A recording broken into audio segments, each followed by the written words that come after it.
तुम्ही पाहत आहात MCN न्यूज मराठी। अकोला जिल्ह्यातील हिवरखेड येथे अंबिकादेवी विद्यालय सौंदळा येथील ज्येष्ठ शिक्षक महेंद्र कराळे गुरुजी यांच्या सेवापूर्ती निमित्त भव्य सत्कार समारंभाचे आयोजन करण्यात आले। शिक्षणासोबतच समाज प्रबोधनाचे कार्य करणाऱ्या कराळे गुरुजींप्रती विद्यार्थी, पालक, नागरिक आणि विविध सामाजिक संस्थांनी कृतज्ञता व्यक्त केली। 30 जून 2026 रोजी आयोजित या कार्यक्रमात महेंद्र कराळे गुरुजी यांच्या दीर्घ, प्रामाणिक आणि समर्पित शैक्षणिक सेवेला गौरविण्यात आले। विद्यार्थ्यांमध्ये इंग्रजी विषयाची गोडी निर्माण करून शिस्त, संस्कार आणि गुणवत्तापूर्ण शिक्षण देणारे शिक्षक म्हणून त्यांनी विशेष ओळख निर्माण केली होती।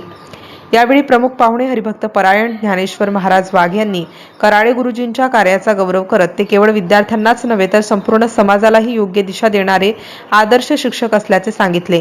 समाजातील अनिष्ट प्रथा, 11वी 13वी, विवाहातील अनावश्यक खर्च, बँड, घोडे आणि आतिषबाजी यांसारख्या खर्चिक परंपरांना विरोध करून गरजू विद्यार्थ्यांच्या शिक्षणासाठी आणि गरिबांच्या मदतीसाठी पुढाकार घेण्याचा संदेश त्यांनी सातत्याने दिल्याचेही त्यांनी नमूद केले।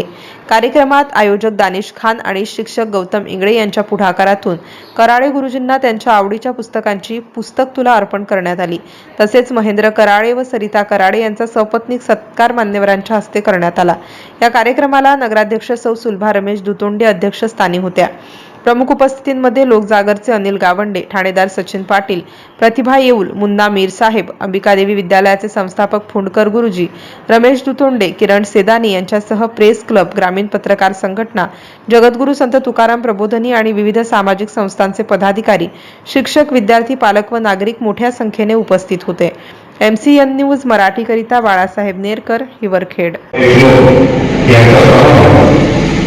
तमाम शिक्षण प्रेमींना, शिक्षक पालकांना हे बदल आज खरोखर लागलेल्या सेवापूर्ती धोरणाच्या कार्यक्रमाचा अध्यक्ष सुधारू होते यांच्या सुरुवातीला आभार मानू इच्छितो। कारण आता जे काही आपलं त्यांच्या दोन्ही डोळ्याचं ऑपरेशन झालं, परवाच्या दिवशी आपल्याला समाजाने सुद्धा यावेळी तुमच्याकडे या छोट्याशा कार्यक्रमामध्ये आपल्या वेळ काढून आलेले वाद महाराज ज्ञानेश्वर त्याप्रमाणे माझे समाज सरकारने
सगळे